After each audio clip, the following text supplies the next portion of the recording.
Dear student, how are you? I am R.P. Singh, an eminent expert educator of biochemistry. I shall teach to you electrochemistry, but current lecture based on the electrolytic conductance. You understand carefully my lectures. I shall explain the lectures in both the medium Hindi and English. Lecture completely focused on the question of NEET, AIMS, PBT, JEE, and class 12th and other competitive examination related to chemistry. Please you see the video up to the end. Please comes on the first slide.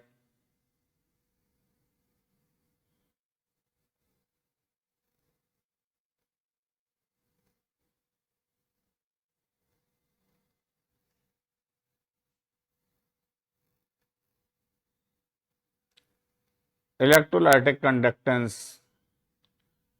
A short definition given as here: power of passing of electricity in electrolytic solution called electrolytic conductance. इसके बाद conductor देखते हैं। ये आपने एक definition, बहुत short definition है। Power of passing of electricity, electricity का पास होना इन इलेक्ट्रोलाइटिक सॉल्यूशन, जिसे इलेक्ट्रोलाइटिक कंडक्टेंस कहते हैं। इलेक्ट्रोलाइटिक कंडक्टेंस समझने के लिए आपको कंडक्टर समझना होगा। कंडक्टर क्या होते हैं, व्हाट इज कंडक्टर। तो हम कंडक्टर देखते हैं। कंडक्टर 1 देखते हैं, metallic conductor. Second, electrolytic conductor. What is the difference between metallic conductor and electrolytic conductor. ये बहुत छोटी सी डेफिनेशन है। एक छोटा सा क्वेश्चन बनता है जो बोर्ड की परीक्षा के लिए बहुत ही इंपॉर्टेंट है। Metallic conductor and electrolytic conductor board की परीक्षा के लिए बहुत इंपॉर्टेंट है। इसी को हम देखते हैं। तो नंबर 1 देखते हैं, current flow due to flow of electron. मान लो मेटेलिक कंडक्टर है, उसमें करंट फ्लो कैसे होता है, इलेक्ट्रॉन की प्रेजेंस से। मान लो कॉपर वायर है, कॉपर वायर में करंट फ्लो होता है, इलेक्ट्रॉन्स के वजह से फ्लो होता है। और जब हम इलेक्ट्रोलाइटिक कंडक्टेंस देखते हैं तो इलेक्ट्रोलाइटिक सॉल्यूशन में करंट फ्लो कैसे होगा, current flow due to flow of ions. Ions के फ्लो से इलेक्ट्रिक करंट फ्लो होता है। Number 2, no chemical decomposition of substance by passing of current. Current के पासिंग होने से सबस्टेंस में कोई भी केमिकल डिकम्पोजिशन नहीं होता। जैसे आप एक एग्जाम्पल ले सकते हैं कि यदि आप जो है एसी या कूलर रात में चला के सोते हैं, जब आप वायर को लगा देते हैं तो हो सकता है सुबह आप जगें तो वायर का और कुछ हो गया हो और कुछ बन के तैयार हो गया हो। ऐसा कुछ नहीं होता, वायर वायर रहता है। इसलिए no chemical decomposition of substance by passing of current. Current के पास होने से उस वायर पर कोई भी असर नहीं पड़ता, कोई भी केमिकल डिकम्पोजिशन नहीं होता। अब हम इलेक्ट्रोलाइटिक कंडक्टेंस को देखते हैं। Chemical decomposition of substance on passing of current. तो पासिंग ऑफ करंट के पास होने से इलेक्ट्रोलाइटिक कंडक्टेंस में केमिकल डिकम्पोजिशन हो जाता है। केमिकल डिकम्पोजिशन यानी ये कोई इलेक्ट्रोलाइट है और इलेक्ट्रोलाइट बाई बॉन्ड बंधा हुआ है। करंट फ्लो होने के लिए उसके बीच का जो बॉन्ड है वो कमज़ोर होंगे, तभी धारा प्रवाहित हो सकती है। तो ये केमिकल डिकम्पोजिशन कहलाता है। यानी जब उसके बीच के बॉन्ड टूटेंगे और तभी जो है उसमें धारा प्रवाहित हो सकती है। तो इसके लिए कुछ और डिफरेंस हैं, उसको हम आगे देखते हैं। Please comes on the next slide. Number 3 है, resistance is due to collision of kernel. यानी एटम से इलेक्ट्रॉन्स निकल जाते हैं, तो इलेक्ट्रॉन्स निकलने के बाद जो एटम बचते हैं उसको कर्नेल बोलते हैं। कर्नेल बोलिए या कैटायन बोलिए। इसमें इलेक्ट्रोलाइटिक कंडक्टेंस में देखते हैं, resistance due to interaction of solid solid, number 1 solid solid, number 2 है सॉल्यूट सॉल्वेंट, नंबर 3 है सॉल्वेंट सॉल्वेंट। इसको समझ लीजिए। सॉल्यूट सॉल्यूट सॉल्यूट यानी NaCl का इलेक्ट्रोलिटिक सॉल्यूशन है। तो सॉलिड सॉलिड Na और Na का इंट्रैक्शन हो, Na और Cl का इंट्रैक्शन हो, Cl और Cl का इंट्रैक्शन हो। नंबर 2 है सॉल्यूट सॉल्वेंट। सॉल्यूट क्या है, यानी NaCl का सॉल्यूशन है, NaCl का विलयन है। NaCl का विलयन जलीय विलयन होगा तो उसमें जलीय अणु होंगे, और Na है Cl है, तो सॉल्यूट सॉल्वेंट यानी ये Na है, इधर से भी H2O है, इधर से भी H2O है, इधर से भी H2O है, इधर से भी H2O है, तो ये क्या होगा, हाइड्रेशन हो गया। हाइड्रेशन बोलिए या सॉल्वेशन बोलिए। तो ये सॉल्यूट एंड सॉल्वेंट इंटरेक्शन है। थर्ड हम देखते हैं solvent solvent interaction. Solvent solvent interaction का मतलब ये है वाटर के मॉलिक्यूल्स हैं, वो सॉल्वेंट हैं, तो उन दोनों में भी इंटरेक्शन हो सकता है, वाटर मॉलिक्यूल्स में भी इंटरेक्शन है। इसको आप समझने के लिए आपको एक छोटा सा टॉपिक देखना होगा, विस्कस फोर्स। विस्कस फोर्स यानी सांद्रता, विस्कोसिटी आपने सुना होगा, विस्कोसिटी फिजिक्स पढ़ी होगी आपने। तो विस्कोसिटी श्यानता इसको बोलते हैं। तो इसको कंसंट्रेशन बोलिए। जब कंसंट्रेशन, जिस सॉल्यूशन का कंसंट्रेशन ज़्यादा है तो मोबिलिटी ऑफ आयंस लो हो जाती है, और जब कंसंट्रेशन लो हो जाता है तो मोबिलिटी ऑफ आयंस बढ़ जाती है। तो ये विस्कस फोर्स से आप इसको समझ सकते हैं। चौथा है last and most important, increase resistance due to increase temperature. आप मेटेलिक कंडक्टर को देखेंगे तो मेटेलिक कंडक्टर में increase resistance due to increase temperature. Temperature increase होता है तो रेजिस्टेंस भी इंक्रीज होता है। जस्ट इसका अपोजिट है इलेक्ट्रोलिटिक कंडक्टेंस में, इंक्रीज टेम्परेचर डिक्रीज रेजिस्टेंस।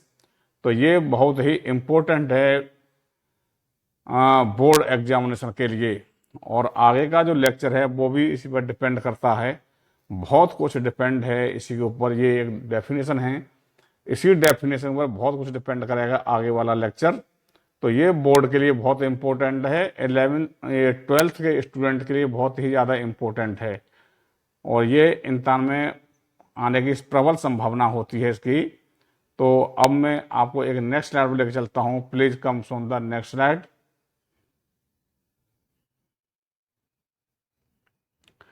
यहां पर आपको 4 टर्म्स देखने हैं। There are 4 terms you understand. केवल आपको 4 टर्म अंडरस्टैंड करने हैं, और वो 4 जनरल टर्म्स हैं। नंबर 1 रेजिस्टेंस, आप इसको ध्यान से देखिए, रेजिस्टेंस एंड कंडक्टेंस, 2 टर्म हो गए, रेजिस्टेंस एंड कंडक्टेंस। दूसरा टर्म है स्पेसिफिक रेजिस्टेंस या रेजिस्टिविटी। चौथा टर्म है कंडक्टेंस या कंडक्टिविटी। यही 4 टर्म हैं, और इन्हीं 4 टर्म्स पे ही ये लेक्चर डिपेंड है, और इसमें कुछ भी नहीं है। वैसे थोड़ा लेक्चर है तो ये टफ जैसा दिखाई पड़ता है, परंतु मैंने इसको इतना इजी बना दिया है कि जिससे बच्चों को कोई दिक्कत ना हो।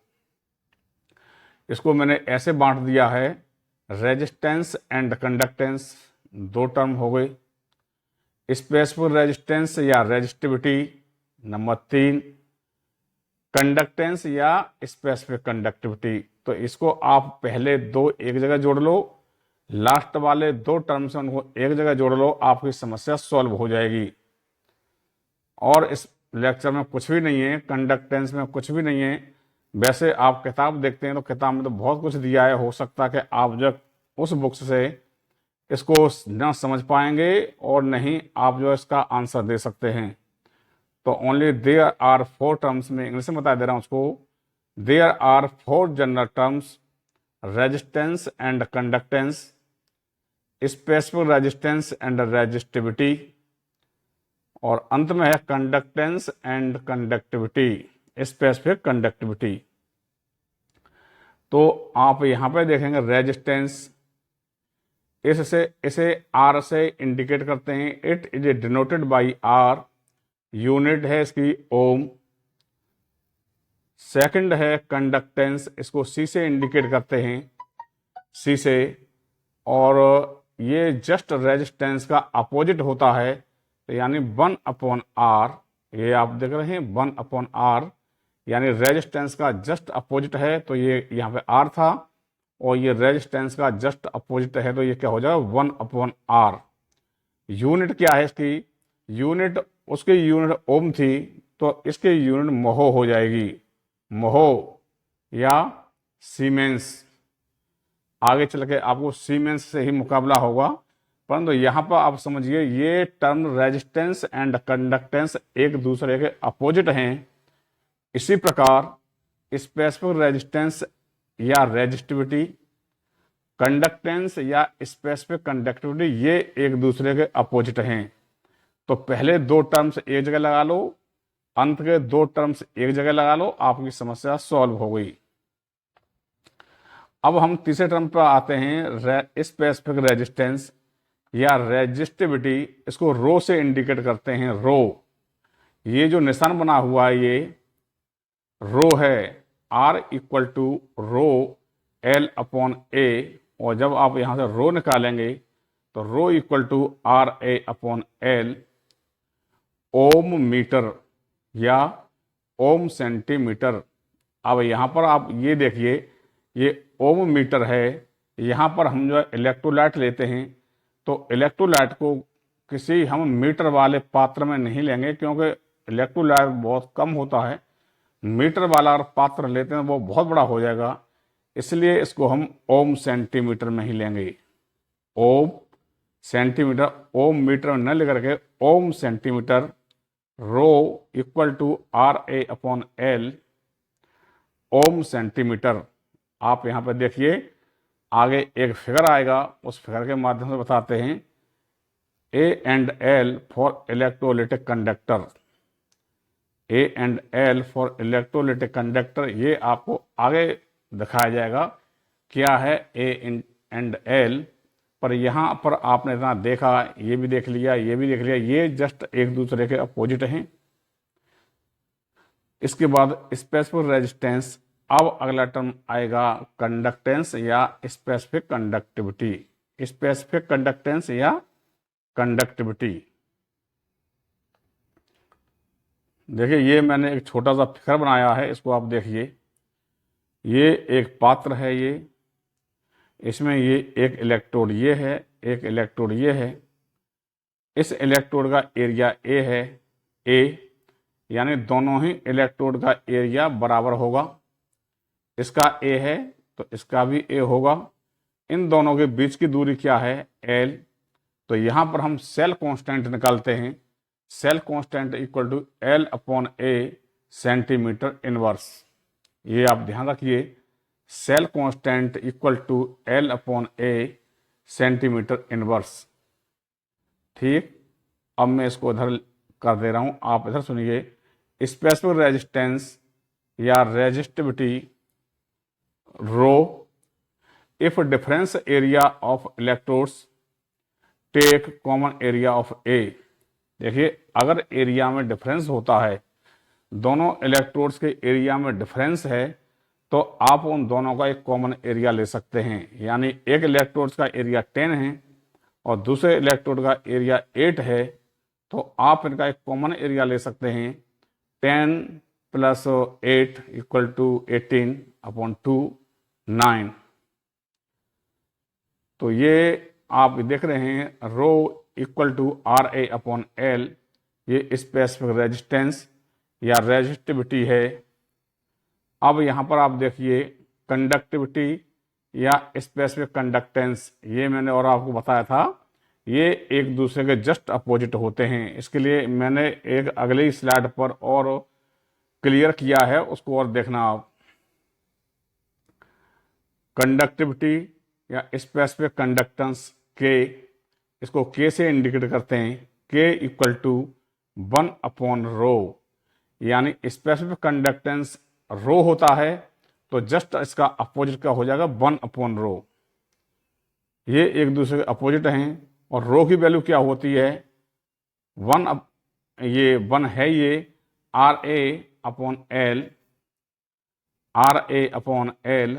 अब आप देखिए के कप्पा, इसको आप हल कर लीजिए, 1/R इंटू L/A।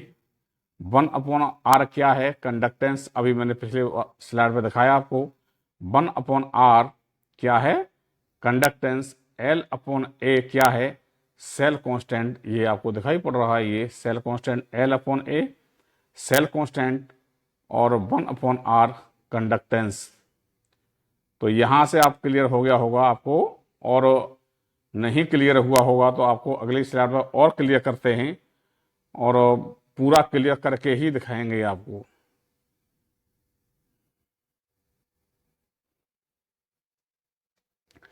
मैंने ये चारों टर्म्स एक जगह लिख दिए हैं। रेजिस्टेंस आर से इंडिकेट करते हैं, यूनिट इसकी ओम है। जस्ट इसका अपोजिट कंडक्टेंस होता है, इसको सी से इंडिकेट करते हैं। और ये जस्ट ये आर है तो ये 1/R हो जाएगा। जस्ट इसका अपोजिट है 1/R, उसकी यूनिट ओम है तो इसकी यूनिट हो जाएगी म्हो। अब थर्ड एंड फोर्थ एक दूसरे के अपोजिट हैं। थर्ड क्या है, रेजिस्टिविटी या specific resistance, rho. Rho equal to RA/L, ohm centimetre. ठीक, ओम यहां आपने सुन लिया होगा ओम सेंटीमीटर। अब हम फोर्थ टर्म पर आते हैं, कंडक्टेंस या स्पेसिफिक कंडक्टिविटी। इसे के से इंडिकेट करते हैं, के मीन्स कप्पा, मैंने दिया है कप्पा। तो यहां पर ये जो है स्पेसिफिक रेजिस्टेंस रो था, तो यहां पर के इक्वल टू 1/रो हो जाएगा, 1/रो। अब यहां पर रो की वैल्यू रख दो, जहां आपके पास रो है रो की वैल्यू रख दो, तो 1 ऊपर हो गया RA/L। अब इसको कप्पा को हल कर लो, ये 1/R इंटू L/A हल हो गया आ जाएगा। 1/R क्या है, देखो यहां से 1/R क्या है, कंडक्टेंस, तो ये हमने कंडक्टेंस लिख दिया, इंटू L/A। L क्या है, L/A सेल कांस्टेंट है, ये मैंने अभी आपको बताया है। तो ये सेल कांस्टेंट यूनिट क्या हो जाएगी इसकी, देखिए ये ओम सेंटीमीटर है, तो ये ओम सेंटीमीटर महो सेंटीमीटर इनवर्स हो जाएगा। जस्ट इसका उल्टा, या सीमेंस सेंटीमीटर इनवर्स। यहां तक आपने इसको देख लिया होगा, और मैं समझता हूं कि पूरी समझ में आ गया होगा ये। इसके बाद रेजिस्टिविटी पर आते हैं कि रेजिस्टिविटी क्या है। Resistivity specific resistance, rho equal to RA/L equal to, if A 1 centimetre square, L 1 centimetre square, ये आपको पता होगा। A area 1 centimetre square, L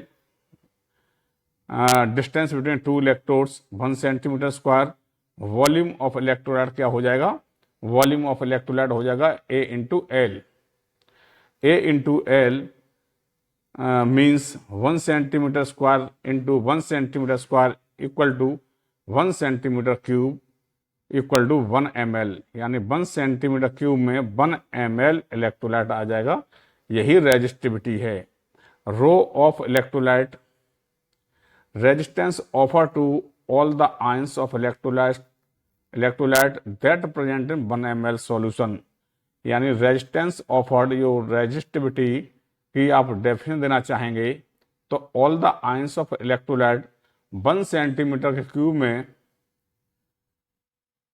1 centimetre के क्यूब में सभी आयंस प्रेजेंट हों, उसको रेजिस्टिविटी या स्पेसिफिक रेजिस्टेंस बोलते हैं। Resistance offer to all the ions of electrolyte, electrolyte के सभी आयंस रेजिस्टेंस क्रिएट करें इन 1 ml सॉल्यूशन में या 1 सेंटीमीटर क्यूब में, उसको रेजिस्टिविटी या स्पेसिफिक रेजिस्टेंस कहते हैं। ये आप देख रहे हैं यहां पर, ये एक इलेक्ट्रोड ये है, दूसरा इलेक्ट्रोड ये मान लिया, ये 1 सेंटीमीटर है, ये 1 सेंटीमीटर है और ये 1 सेंटीमीटर का क्यूब है। अब इस 1 सेंटीमीटर के क्यूब में जो इलेक्ट्रोलाइट भरा हुआ है, जो इलेक्ट्रोलाइट इसमें भरा हुआ है 1 सेंटीमीटर के घन में, ऊपर से इलेक्ट्रोलाइट के रेजिस्टेंस को रेजिस्टिविटी बोलते हैं। यानी 1 सेंटीमीटर के क्यूब में जो इलेक्ट्रोलाइट भरा होता है उसको क्या बोलते हैं? रेजिस्टिविटी या स्पेसिफिक रेजिस्टेंस। अब आइए कंडक्टिविटी या specific conductance. K equal to 1/ρ, ये तो मैंने पीछे ही बता दिया आपको। Kappa 1/RA/L equal to 1/R into L/A। ये आप देखिए K equal to conductance 1/R conductance L/A constant. Like, subscribe and share to video. These are your works. Please comes on the next slide. अब ये next slide है, इसको देखते हैं कि conductance due to all the ions present in 1 centimetre cube और 1 ml of electrolytic solution depend upon the concentration. यानी conductance due to ions present in, conductance क्या है कि 1 सेंटीमीटर के क्यूब में प्रेजेंट आयंस, इलेक्ट्रोलाइटिक सॉल्यूशन के ions जो present होते हैं उसको कंडक्टेंस बोलते हैं और ये डिपेंड करते हैं उसके कंसंट्रेशन पर। Conductance due to all the ions present in 1 centimetre cube या 1 ml electrolytic solution depend upon concentration. एक ये यहाँ पर आप ये देखिए 200 ml CuSO4 का क्या कंडक्टेंस होगा। यदि आपको कोई पूछता है कि 200 ml CuSO4 का क्या कंडक्टेंस होगा, तो हम कहेंगे कि कोई हमें 1 ml का बता दे तो हम उसे 200 ml का कंडक्टेंस बता देंगे। तो आप सुन लो, इसको 1 ml का कंडक्टेंस K है, तो 200 ml का कंडक्टेंस क्या होगा? 200 गुणा K। ओम सेंटीमीटर इनवर्स या सीमेंस सेंटीमीटर इनवर्स। तो conductance equal to K into volume. अब आगे इसमें 2 टर्म्स और आते हैं, molar conductivity of electrolyte, equivalent conductivity of electrolyte. तो इसको भी देखते हैं क्या है ये। Lambda m, molar conductivity lambda m, conductance due to all the ions of that volume of electrolyte which contain 1 mole electrolyte. 1 mole electrolyte में present आयनों की संख्या मोलर कंडक्टिविटी कहलाती है। इसका फॉर्मूला है delta M equal to K into V, और इसको जब हल करके निकालते हैं तो delta M equal to K into 1000/M। इतना याद रखिए, delta M equal to K into 1000/M। जो न्यूमेरिकल आएंगे सब इसी पर डिपेंड होंगे। अब देखते हैं equivalent conductivity, conductance due to, इसको भी देखते हैं। Conductance due to all the ions of that volume of electrolyte which contain 1 gram equivalent electrolyte. 1 gram equivalent electrolyte में प्रेजेंट आयनों की संख्या इक्विवेलेंट कंडक्टिविटी कहलाती है। Lambda E equal to K into V, lambda E equal to K into 1000/N normality, यानी N normality, क्योंकि ये equivalent conductivity है इसलिए यहाँ पे N लिखना पड़ेगा, नॉर्मेलिटी लिखना पड़ेगा। अब आप सवाल देखिए, एक न्यूमेरिकल है न्यूमेरिकल को देखते हैं। 0.01 N NaCl solution R 200 ohm at 25 degree centigrade. If cell constant is unity, calculate delta E, यानी इक्विवेलेंट कंडक्टिविटी। ये आप देख रहे हैं delta E equal to K into 1000/N, और ये आप यहाँ पे कैलकुलेशन देख रहे हैं 1/200, 1000/N 0.01, ये आ गया 500। अब ये देखिए ये 1/200 कहाँ से आ गया? सबसे पहले के देखिए, के हमको यहाँ ये के निकालना पड़ेगा। के को हम कैसे निकालेंगे? के इक्वल टू कंडक्टेंस गुणा सेल कांस्टेंट। कंडक्टेंस क्या है? 1/r, 1/r, ये रहा 1/r।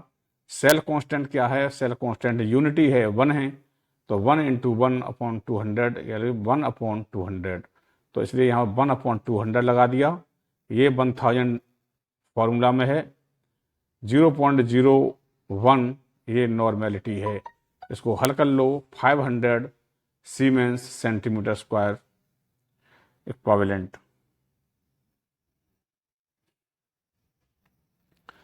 अब एक नेक्स्ट न्यूमेरिकल वो देखते हैं। For a deci normal solution resistance of electrolyte is 3.2 ohm if resistance between electrodes is 1.8 and area of electrode is 5.4 centimeter square। Calculate cell constant. Number एक, cell constant calculate करना है। तो cell constant आपको पता है, cell constant L/A। L क्या है? दूरी है, और A एरिया है। दूरी कितनी है आप देख लो यहाँ से, 1.8, एरिया कितना है? 5.4, ये आ गया 1.3 सेंटीमीटर इनवर्स आ जाएगा, या 0.33 सेंटीमीटर इनवर्स। इस पेज पे कंडक्टेंस के kappa conductance into cell constant. तो कंडक्टेंस क्या है? आप देखो 1/r, सेल कांस्टेंट 1/3, ये 1/3 आ गया।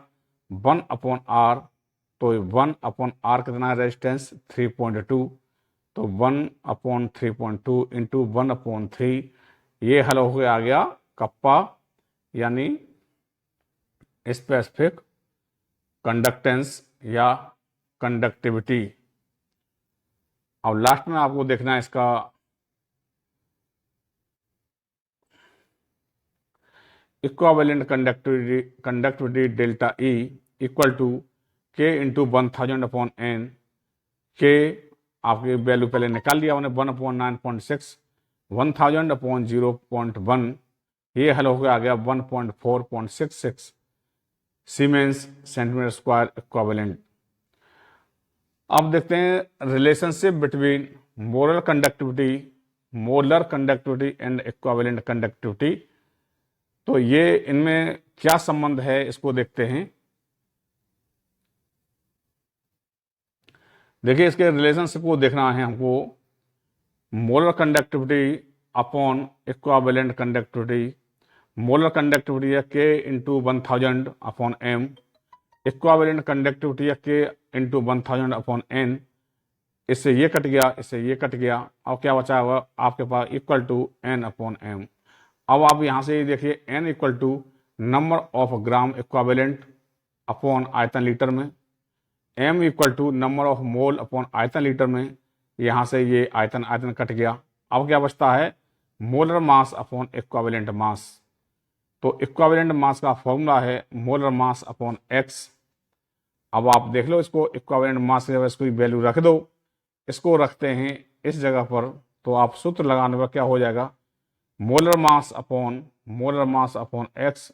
मोलर मास से ये मोलर मास कट जाएगा, क्या बचेगा? x। अब ये x क्या है इसको देखते हैं।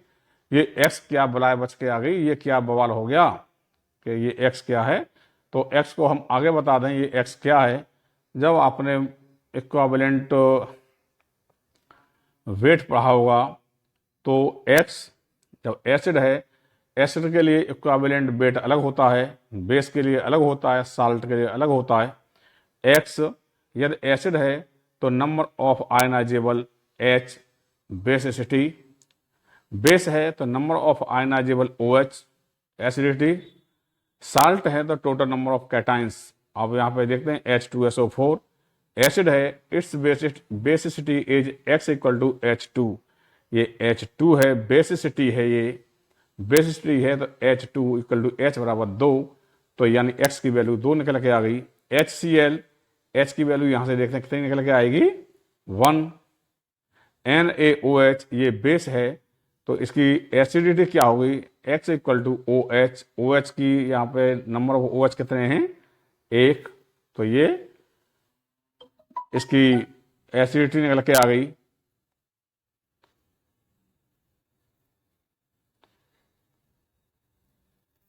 Salt AlCl3, total number of cation Al3 यानी Al1 3 positive, 1 into 3 equal to 3। Like, subscribe and share to video। RP Singh, an eminent expert educator biochemistry। Thanks for watching, all the best।